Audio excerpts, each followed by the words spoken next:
अनुभव वर्षा को नहीं सोशल मीडिया रे झड़ सृष्टि होइछि। कोर्ट का राय आसिबा परे अनुभव को फैंस माने बेस खुशी होइछन्ति। अनुभव एबे वर्षा को सहजरे छाड़ी परिबे। कोर्ट मध्य तांको राय रे ए कथा कहिछन्ति। अनुभव चाहिले विवाह विच्छेद करि परिबे बोली हाईकोर्ट निष्पत्ति सुनाइछन्ति। ए खबर आसिबा परे अनुभव तांको मुह खोलिछन्ति।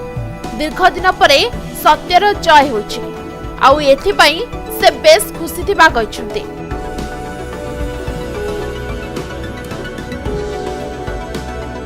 सबुठारु बड़ कथा हला 2024 रे से विवाह करि पारंती बोली कहिछन्ति।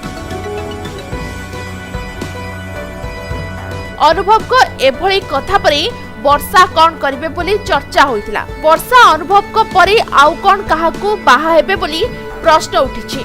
अनुभव को परे वर्षा मध्य खूब शीघ्र ए बाबतरे घोषणा करि पारंती बोली अनुमान करायाउछि। हेले से बाबतरे वर्षा किछि कहिनाती।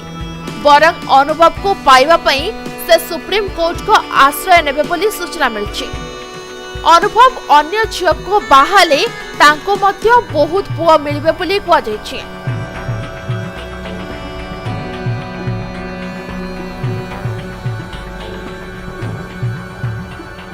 बहुत धनी और सुंदर बर वर्षा को मिलिबे बोली तांको फैंस माने कहिसंती।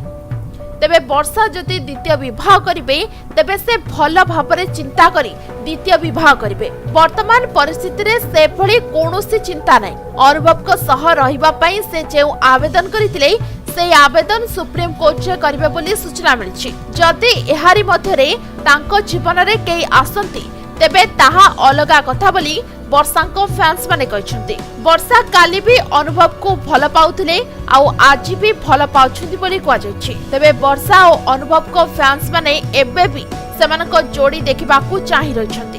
सबु कथा भूली पुणी थरे घर संसार कले सबु किछि ठीक होइजिबो बोली अनेक मत भी दैछंती। अनुभव वर्षा विवाद रे उभयंकर बहुत भूल रहिछि। तेणु उभय जदि मन मिसाई एकाठी रहिबे पुणी थरे सेई सुना संसार हसी उठिबो बोली कुआ जाउछि।